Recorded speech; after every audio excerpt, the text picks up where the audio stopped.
Hey, what's up, YouTube?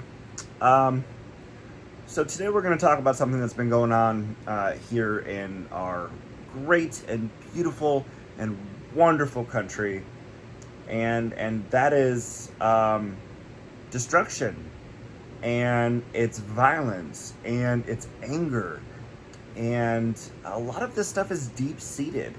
We see a lot going on in the streets right now. We see a ton of just lawlessness and anarchy. And while we have peaceful protests or peaceful movements during the day, at night it descends into an unregulated anarchy. People are burning down their own cities. People are traveling to burn down other people's cities. Um, we see a lot of things right now in the news about officers shooting unarmed prisoners, people who have been detained.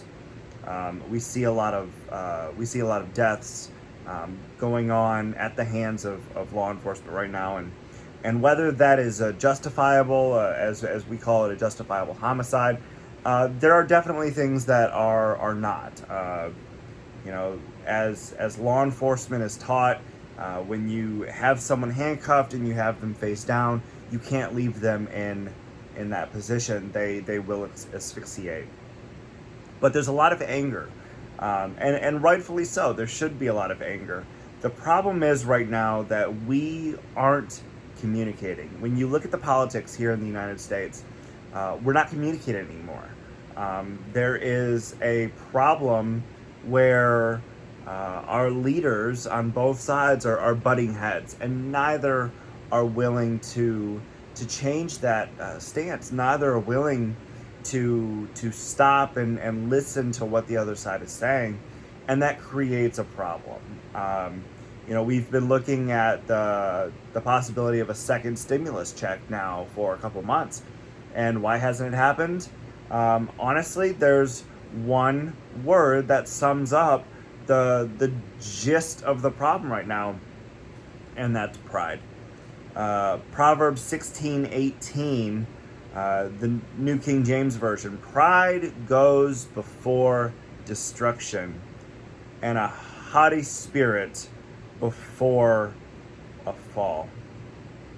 We have become so prideful in this country. And I'm going to go out and say it. I am a conservative natured person, but our president is bursting with pride. Now, there's a difference between being prideful and being proud of yourself. One is for a positive self-esteem, and the other is putting yourself on a pedestal and thinking that you can do no wrong. Now, at the same time, our Democratic leaders on the Democrat Party, they too are bursting with pride, and they too want things that boost themselves. They want to see things happen that makes themselves look good. And because of this joint effort in our government, nothing is getting done. We see people doing things, saying things, and then are doing the exact opposite of what they say. But we too, at our lower level, and I say we are the little peons here in the country, we too suffer from pride.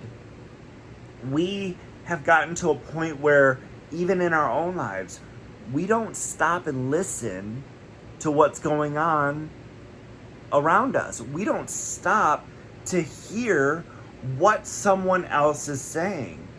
We think that our way is the only right way.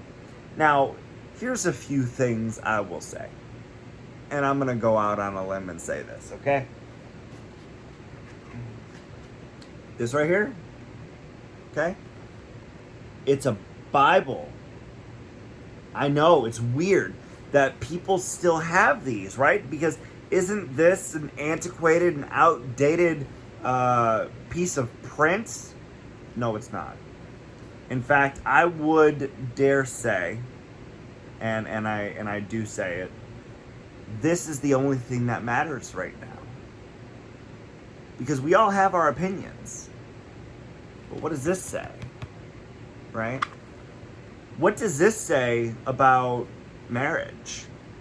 What does this say about listening to others? What does this say about being a leader? What does this say about being a follower? What does this say about being a servant? What does this say about sexuality? What does this say about politics?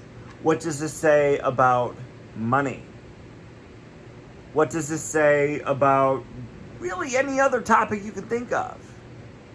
So we all have our opinions. But are they matching up with the only opinion that matters? A lot of people will get into the debate, are you Republican? Are you Democrat? Are you Libertarian? Are you independent? What are you? I don't think those things matter as much as we make them out to matter. When you look at a president, or when you look at a body, or when you look at just how we live our lives, we live our lives in a little bubble of my way or the highway.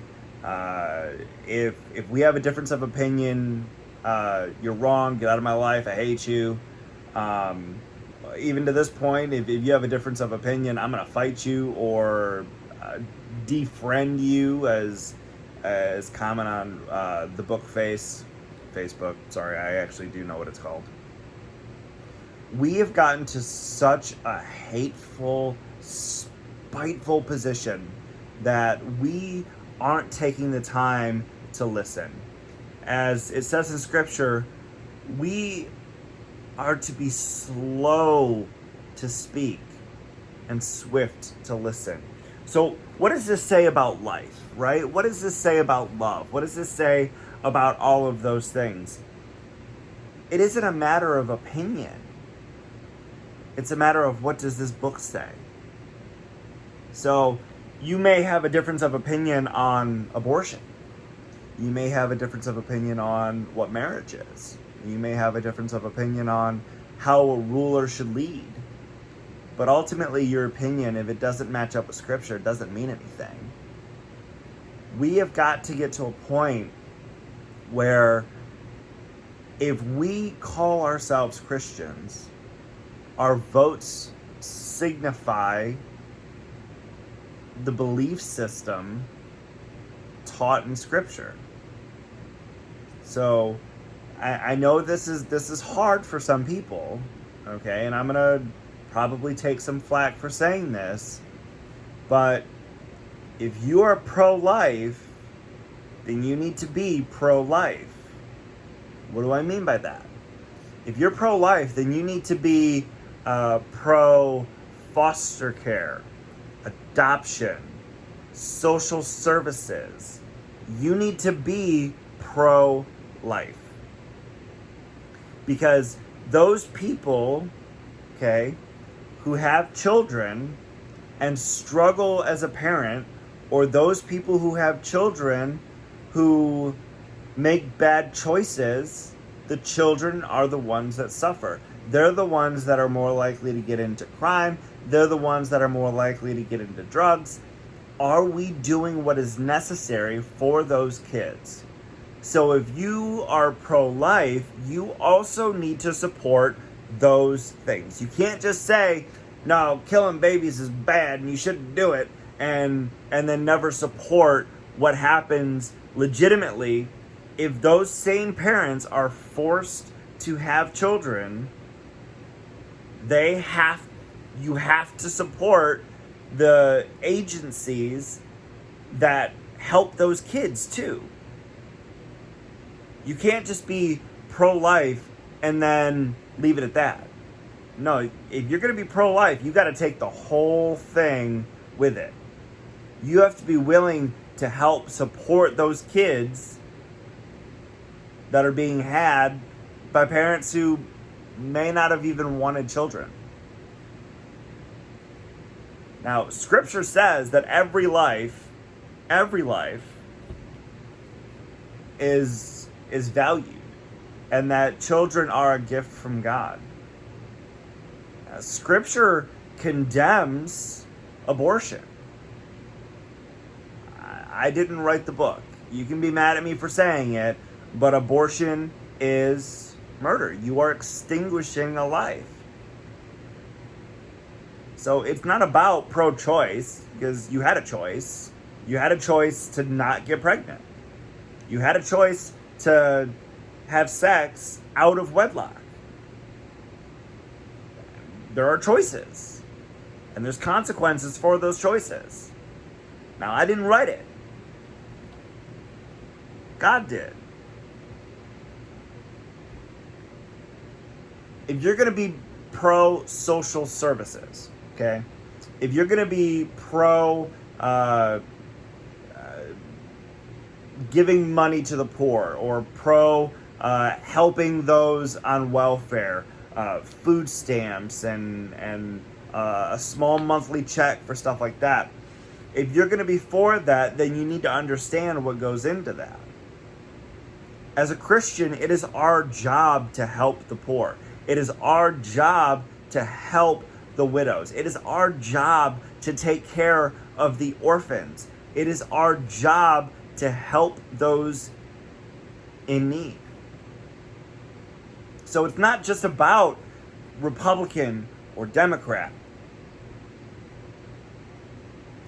You have to look at this as a whole. And we have gotten to such a point in our lives where people are just stubborn. Do I wear a mask? Don't I wear a mask? Are masks helpful or not? Is this some political agenda that the Rona is everywhere? Are there mistakes in the numbering? Are the masks really going to make a difference? Why are our leaders not wearing masks? Or why are here's a fun one. What was it? It was can't remember what it was. It was bars and something else. One can open and gyms and bars, right? So a gym can open, but a bar cannot. Now, whether you're for or anti-drinking, that's the kind of decision that makes people go, what? Huh? I don't understand. I don't understand how a bar is not okay, but a gym is okay. Even a gym at partial capacity, a bar is still closed, even if, so there's a lot of questions. And those questions are legitimate questions. But when we talk, we have to do so in a respectful manner. We have to ask the questions in a respectful manner. Now, I've got plenty of African American friends, and I don't even like the term African American because they're not really African anymore. They're not fresh off the boat anymore. They're Americans. It's like Asian American. No, if you're like first or second generation, sure, maybe I get that, right? You're a new citizen to the country, absolutely. And that goes the same thing with anything. Italian American, Russian American, Chinese American, Japanese American, whatever. If you're new, I get it. But at the same time, we need to understand there is racism in this country. Now, the fact is, the black community, within the community itself, does have a statistic of a higher crime rate. Does that mean that we have to treat them differently? Does that mean that we have to stereotype them? Does that mean that we have to treat them unfairly? Or does that mean, like, if you're a police officer, does that mean that you pull them over for no apparent reason? You can support the police and at the same time be anti-racism. I had someone recently tell me that they consistently live in fear of police. That might be justified. I don't live that life. I don't know. I've lived in fear before. I've gone to war, and when I came home, I was afraid of them. I was afraid of anyone who dressed like them, who looked like them. But that was my own sin rearing its ugly head. I stereotyped an entire race of people. And I'm not proud of that. I understand it. I understand where that fear comes from.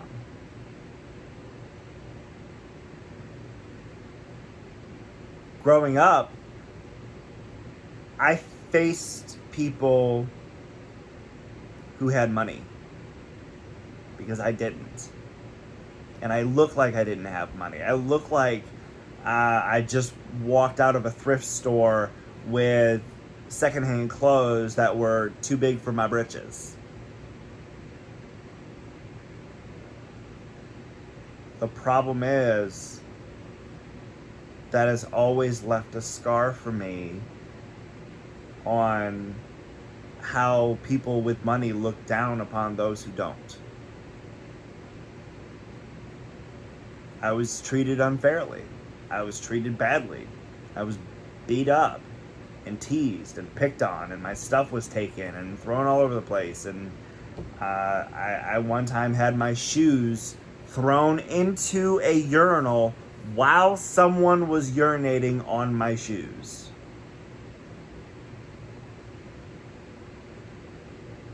All because I didn't look like them.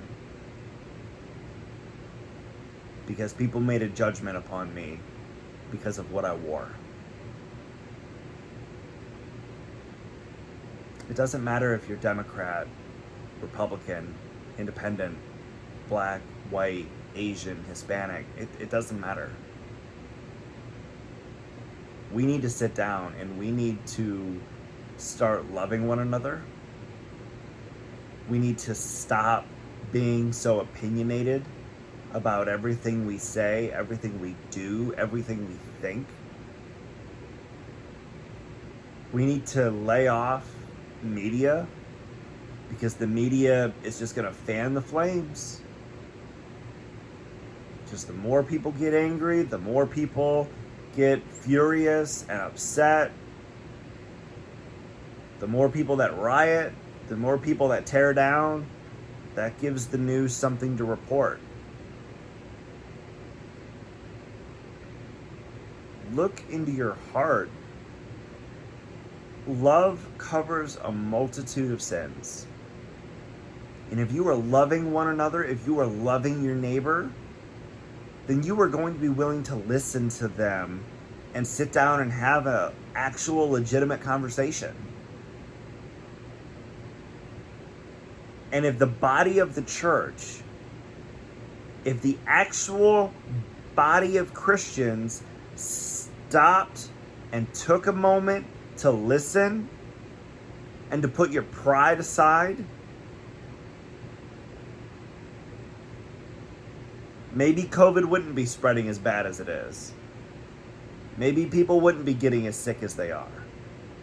I worked in a hospital. I saw exactly what that virus does. It's sad. People are losing family members. People are dying. Is it to the number the media is claiming? It doesn't matter if it is. It doesn't matter if the media is blowing it out of proportion or not. What matters is we have a personal responsibility to our neighbors. We have a personal responsibility to love. Not to the news, not to the media, not to the government. We have a personal responsibility to act and behave as Christians. Are we doing that? Well, I will sit here and boldly say, no, we're not. We have closed the door on communication.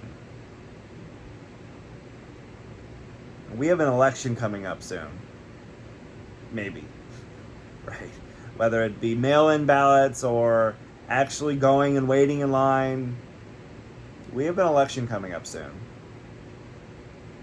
And when you really look at your party that you're going to choose, I say your opinions don't matter. Pro-abortion, pro-life, pro-Second Amendment, gun control, pro-welfare, not pro-welfare. Any other issues that you can come up with. You have to look at what do those people believe in? What do they believe in? And is what they're doing, is what they're saying, line up with the only opinion that matters? Because this is it. But I will also say this. If President Trump is reelected, it's not going to be the end of the world. If Joe Biden is elected, it's not going to be the end of the world.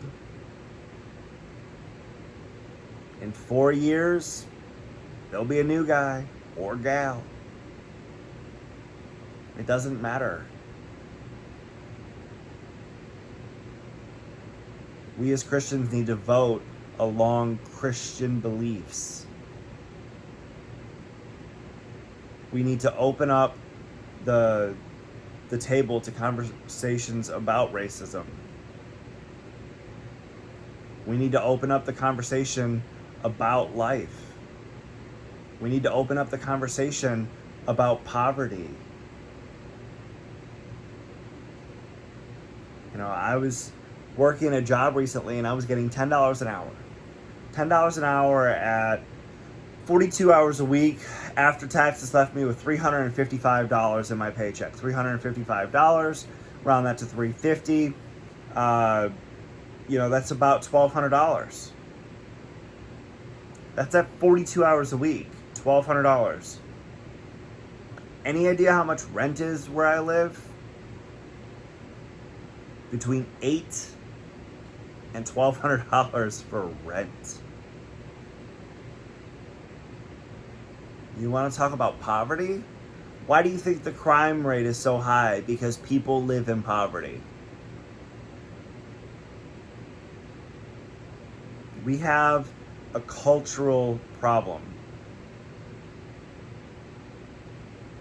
People work and still can't make it. Who do we think can help fix that problem?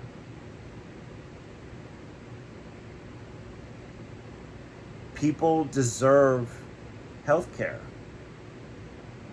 But does that mean it's a universal health care for all, in which everybody's taxes pays for everybody? Communism looks great on paper. But humans are greedy. We're lazy. We're slothful. Scripture says so. There's a reason Scripture tells us to not be lazy. There's a reason Scripture tells us that we will reap what we sow. For those who don't harvest, those who don't plant, those who don't prepare, have nothing for the winter. Is it the job of everybody else to fix that for them? We have to be careful with what we do. We have to be careful with how we act. Are we enabling people to maintain bad behavior? Are we enabling people to, recently somebody asked me for money, and I said, I could give you money, That fixes the problem today. What about tomorrow? How does this fix your problem for tomorrow? If I give you money to eat for today, how are you going to eat tomorrow? It's a legitimate question. And even one that goes into politics. Are certain political ideals enabling people to continue to live badly? Are people wanting to work? At $600 a week, people were making more money than I was working more than full time. Where's the incentive to work? And I'm not saying people don't need help, because they absolutely do. My mother was one of them. She needed help. And she still does.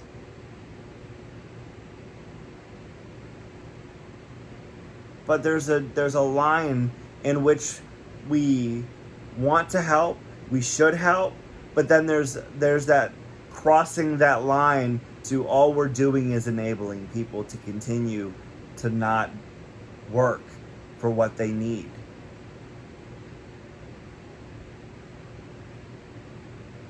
Do Black Lives Matter?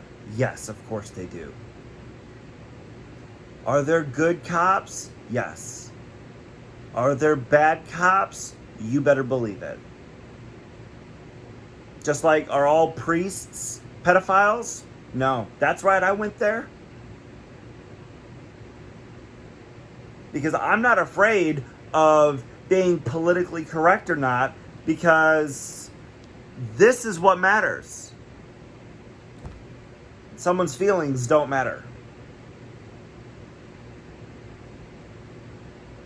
I am sure Christ hurt a lot of people's feelings.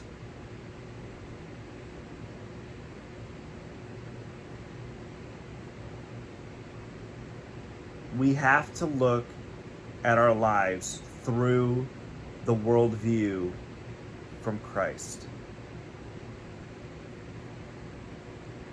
We help the widows. We help the orphans. We help the poor. Those who have been gifted by God to be blessed with finances and money and time and talents. Our job is to share those talents. Our job is to share that money, which is not even ours. That money belongs to God, and we are stewards of that money. Those talents that we have been given to us by God to use for His kingdom. Are we doing that? Are we helping one another by sharing our gifts, by sharing our resources? It is not okay for someone to come in and say, I'm going to take your resource one way or the other, like it or not, and I'm going to take your resource and I'm going to use it for this. That's not okay. That's how countries fall. If we're not using our resources, God will manage that problem. If we are hoarding our resources and hoarding our funds and hoarding our talents and hoarding our time, God will take care of that. Rest assured.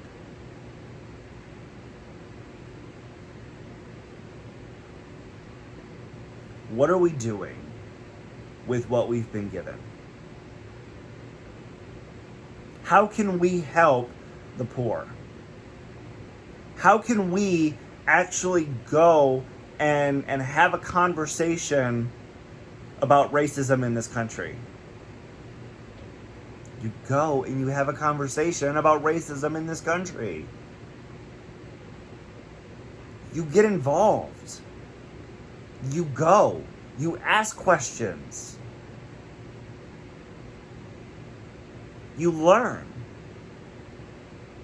You stop judging others because of the way they look.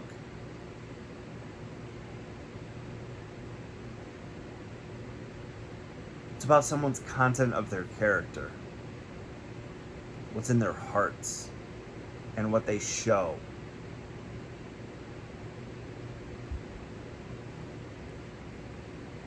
Let's face it, 2020 has been a rough year for everybody. Our country is in turmoil, financially, spiritually. We have an opportunity to come to the table, break bread with one another, and have an open-minded conversation. Instead of tearing down cities and destroying everything and placing blame and blaming Trump or blaming Pelosi or blaming witches. That's another story for another time. We as Christians need to sit down and have a conversation, and we need to look in the mirror and ask ourselves, are we part of the problem or are we part of the solution? What do we believe in? And if you sit there and you say, I believe in this, and you are willing to tear down everything for that belief, does that belief line up with Scripture? Or is that just your personal prejudice?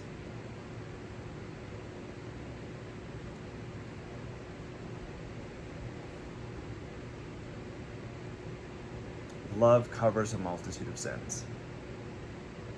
It is time to stop with the divide. Lay down the sword and break bread. Open your ears and listen. And let's have an actual legitimate conversation about how to move forward. Does that mean defunding the police? Probably not. I don't think anybody in their right mind who is actually in their right mind would say, yeah, let's not have any police, because then what happens? Crime goes up, you would have a slower response time, you're gonna wear out the people who are actually working because they have to work more. No. Instead of defunding, let's take some and go to training. Let's educate.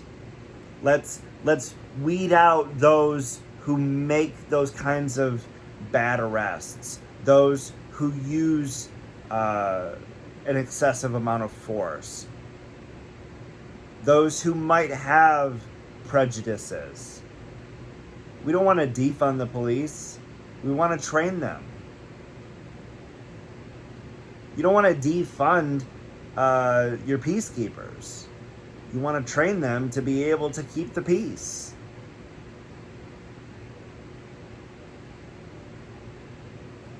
We need to start spreading love and not spread more hatred.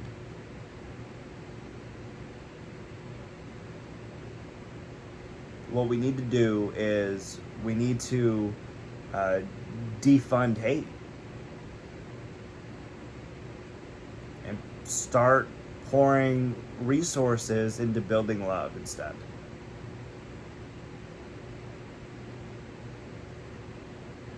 We need to think about what kind of a world are we leaving for our children.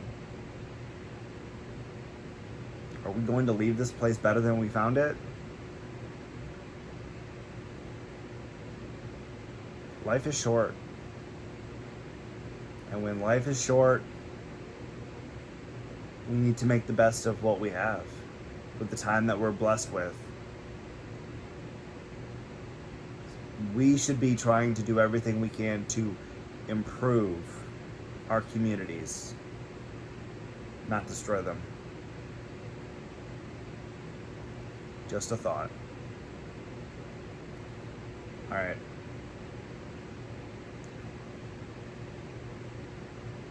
I hope everybody takes some time, look in the mirror, and ask yourself, am I being prideful? Do I have prejudices? Do I have bigotry in my heart? Or am I sharing love? Am I willing to listen?